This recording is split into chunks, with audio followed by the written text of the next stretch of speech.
What is phishing? How do phishing attacks work? In this video, we explain phishing in 4 increasing levels of difficulty. Level 1.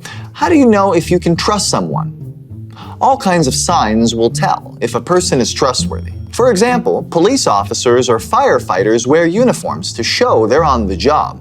A shopkeeper stands in a store behind a counter, letting you know you can trust him with your money. He won't run away after you give him your $5 bill. He'll come back with ice cream and change. Adults who look after you are also trustworthy. Parents, teachers, babysitters. There's also trust you build over time by hanging out with friends, for example. But trust works in a different way when you're on the internet. Online, you can't see who you're talking to. And sometimes you're not even dealing with a person, but with a website or service. Bad guys can create fake websites or pretend there's someone you know to make you trust them. You can end up handing $5 to someone who's only pretending to be a shopkeeper on the internet, and they will run away with your money. So when a bad guy fools you into trusting them online, it's called phishing. Until you're old enough to be on the internet on your own, your parents or other trustworthy people will protect you from phishing. Level 2. Imagine you have a diary that can be opened with a password. You don't want anyone reading what's inside, so you use a random string of numbers as a password. You come back from school one day, take the diary from its hiding place, and enter the combination, and it won't open. You re-enter the password a dozen times, but the diary stays locked. You give up. The next day, you decide to try again. You enter the password, and it works. The diary is open. What happened? Your younger sister sneaked into your room and swapped your diary with a fake copy. The fake diary recorded the password you tried to enter.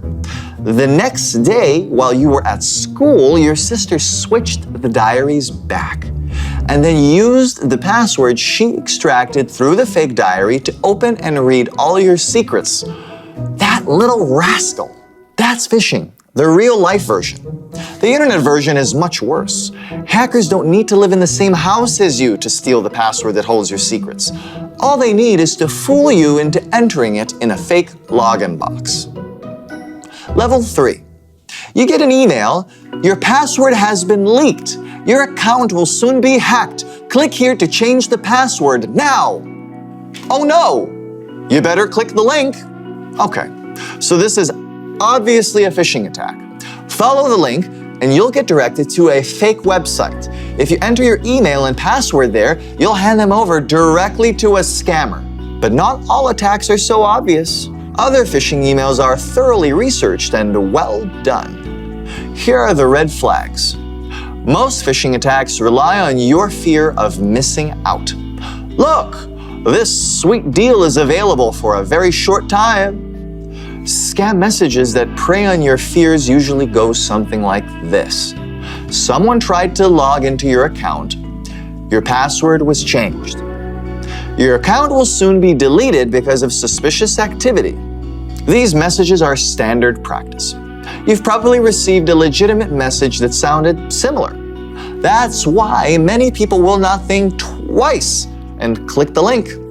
Businesses are unlikely to send out newsletters, alert emails, or other messages with attachments. They've got no reason to do so.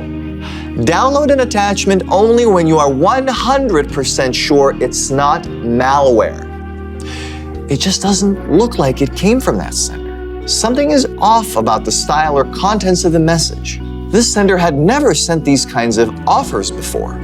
Grammar mistakes, strange and different fonts throughout the text, a blurry logo or no logo, or all caps in random places. Level 4. Phishing attacks are easy to detect when you follow a few simple rules. If the email came from a trusted source, you don't need to worry about phishing, right? Wrong. Email accounts can be compromised.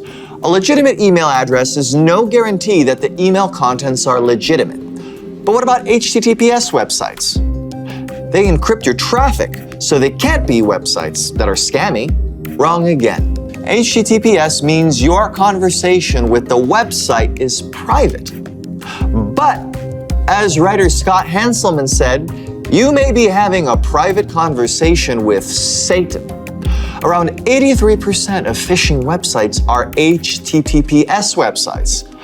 If you enter a website, see a padlock, and feel safe, that's what hackers expect you to feel, a false sense of security. So let's say a hacker is conducting one of the more advanced attacks against you, spear phishing. These attacks are researched, tailored, and targeted. The attacker checked your social media accounts, delved into data breaches, and perused any other online public knowledge. This hacker now knows your name, where you work, and your work email address. He sends you an email while pretending to be your colleague. It says, "Hey there, John. I'm Steve. I've joined Online Best quite recently. I'm responsible for implementing new tools which will hopefully help us optimize the workflow and make our lives easier. Could you please fill out the form below? Your feedback will help us a lot. Log in with your username and password. Thanks." Scary, isn't it? That's why you should be vigilant when reading any email or browsing any website. In addition, use NordVPN's threat protection feature, which blocks known phishing websites. See you next time. Hit subscribe for more cybersecurity videos. Liked our video? Make sure to check out this one.